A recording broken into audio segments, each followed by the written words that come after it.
एक बार की बात है, एक छोटे से गांव में 5 साल का लड़का रोहन और मिया नाम की लड़की रहते थे। वे अच्छे दोस्त थे और साथ में खेलना पसंद करते थे। एक दोपहर रोहन और मिया स्कूल से आते ही खेलने लगे।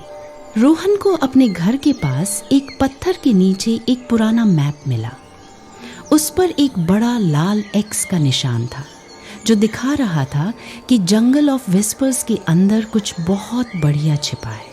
मिया की आंखें चमक उठीं और उसने खुशी से कहा, खजाने की खोज, चलो इसे ढूंढते हैं। तो उन दोनों ने कुछ चिप्स, एक पानी की बोतल और एक छोटी टॉर्च पैक की और हाथ पकड़कर जंगल में चल पड़े।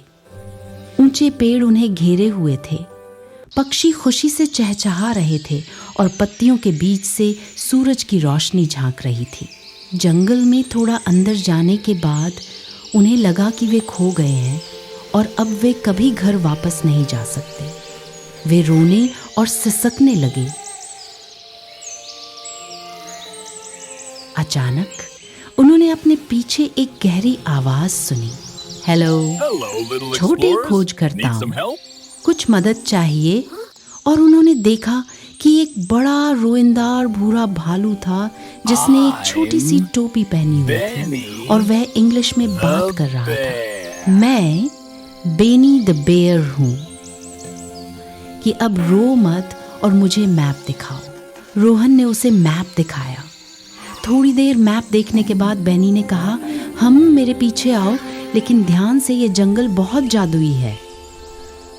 वे मुड़ी हुई बेलों के बीच से गुजरे, चमकदार पत्थरों पर से कूदे और जैसे जैसे वे जंगल में चलते रहे उन्होंने दिमाग हिला देने वाली घटनाएं देखीं और एक छोटी सी नदी पार की। बेनी ने रास्ते में उन्हें चुटकुले सुनाए जिससे वे इतना हंसे कि वे डरना ही भूल गए। आखिर में वे सुनहरे पत्तों वाले एक चमकते पेड़ पर पहुंचे। देखो, एक खजाने का संदूक। उन्होंने मिलकर उसे खोला। वहां सोना या जवाहरात नहीं थे, बल्कि कुछ और भी अच्छा था, जादुई क्रेयॉन जो किसी भी ड्राइंग में जान डाल सकते थे। रोहन ने शहद से भरा एक जार बनाया। उन्होंने इसे बेनी को दिया। फिर मिया ने एक इंद्रधनुष बनाया।